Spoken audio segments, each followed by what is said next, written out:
No. So you were told it was a documentary style production project. And you wanted to be a part of it, just like, hey, is this something you have a general interest in participating in things like filming stuff, or was the subject matter interesting to you? What was the appeal for you? So it was a little bit of both. One of the reasons I was chosen was because I had never served on jury duty before. For obvious reasons, that needed to be the case because I didn't know what could and couldn't be done, obviously. Sure. So I had never been on camera, so it was interesting to be a part of a documentary. I had never been on a jury duty before. Plus, they were offering to pay for my time, so it just kind of made sense. Sure. And you were you were not in Los Angeles proper at the time? You're a San Diego guy? Yeah, I live in San Diego, but I'm from Oregon. Okay. Sorry that the Trailblazers did not get the number 1 pick. I apologize. They got the 3rd pick. Damian Lillard will not be on the Trailblazers a year from now. I'm so sorry to break that to you now. So you were told, so you signed up for this. You saw an ad for it. How did it get on your radar? Correct. Yes, I came across an ad on Craigslist. Okay. And you were just like, okay, because Craigslist is a pretty sketchy place, Ronald. You know, for the reputation that Craigslist had, I have found multiple gems on there. This is obviously the best one, but this is not the first gem I've found on Craigslist. Okay. I just don't want you to end up like Barbarian. Right? Just, you never know.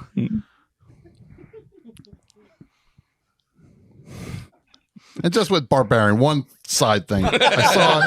I really enjoyed it.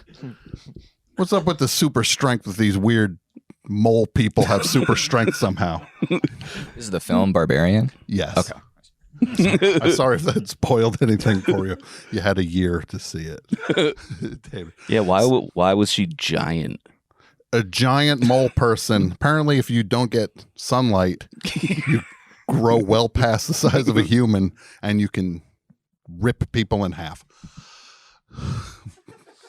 So you were a part of the thing. You came, but when you now on the production side of things, you're looking for somebody. What are you looking for in the candidate who will be the person in that juror number 6 chair for the program, for the sake of the program? What were the things you were looking for?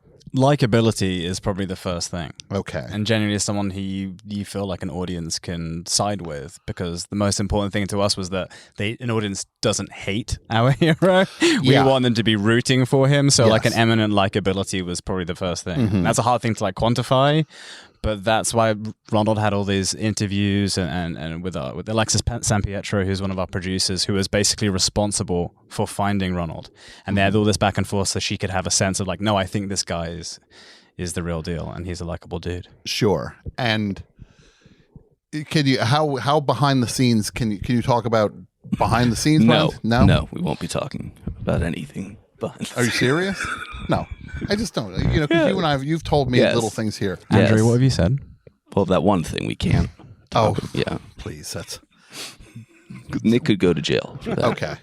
In terms of, well, how many possible jurors were there in the scheme of things? We had over originally like 4,000 submissions essentially, and that got whittled down through various processes down to 2,500. And I think Alexis and her team ended up interviewing around 200 different people. Okay. Over like hour-long Zooms and stuff like that. Mm-hmm. And then our shortlist, I think, ended up being about 20 folks. And then from that, Ronald ended up being number 1. Okay. Yeah. And what are the feelings, the fears going into everything from a production standpoint when this enormous campaign is about to become engaged and filmed?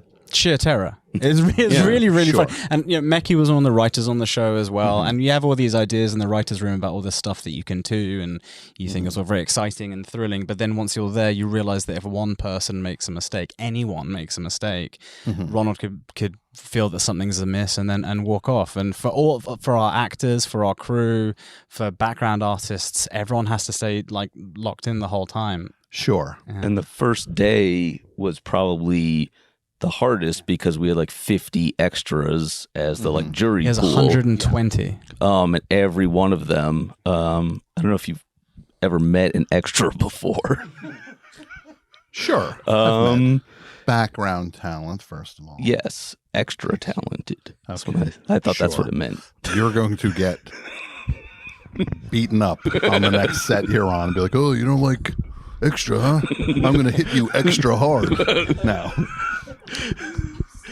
So, Well, I'll So just get there a was- so there second was- AD to tell them not to. sure. Well, let me know how that goes. So there was all these moving pieces. You got all these actors, and you're trying to get a read on Ronald to see like what's this actually going to be like with Ronald once the wheels are in motion on this. Yeah, exactly. And what were the first signs that we're in good shape, that Ronald is the right candidate for this? I think actually the very first interviews they did, which was before even Ronald came into the courthouse, we had to make him feel like he wasn't the only person that was the subject of this documentary. He had to feel like there were other people who were part of this process. And so that sensation of being singled out was something we wanted to avoid as best as we could. So we would stage these interviews with him and other potential documentary jurors. And even in his first interviews, he was just very relaxed himself on camera, very open and engaged. And he felt had a sort of relaxed energy to him and like a responsive energy.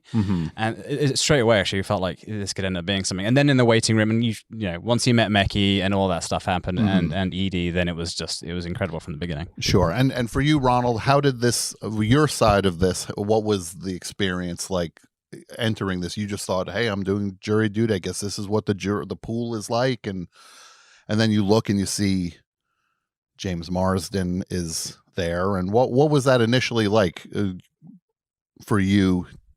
You just thought you were just for you to be a part of a documentary, what was the amount of filming going on that you were aware of at generally? So I only ever saw 4 cameras in total. And then obviously we were given our own like little personal cameras to shoot our own diaries at the end of the day. Okay. So in terms of a documentary standpoint, in the beginning, like I didn't see any cameras in the waiting room. Like when I'm talking to Mekki and when I'm talking to Edie, I had no idea I was being filmed in there. Okay. So everything seemed relaxed and on point. Just because of like the way that it was set up. Like I had my interviews with the other people and then I went and sat in the room. So it just seemed like it was just pretty normal. So you were just, because you were also new to just jury duty in general. So this is all that kind of tilts to just keep you like you're going into uncharted territory, no matter, even if it was real, you still would have been this would have been new for you. Absolutely. And I went into this expecting a lot of diversity and potentially weird people just because, you know, in my head, I was like, anyone and everyone can get summoned for jury duty. So I had no idea what to expect. Sure.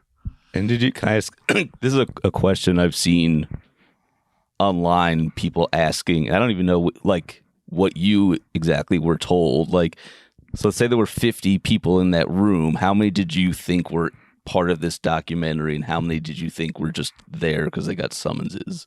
Solid question. So Edie was one of them. I was told that she was flown in from New York. Lonnie was another one. I was told that he was flown in from Chicago.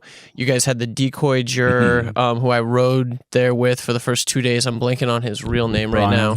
His fake Brian name is Decoy. Brian Decoy. He was a decoy who we had him said that. Hold up. Yes, that's We the can't name. just power past. The decoy's name was Brian Decoy. Brian Decoy. yes, and he was. And this is why there's a strike. You got to defend Yes. writing. Good everybody. luck getting a computer This is what to we write need that. to defend, is writing like Brian Decoy.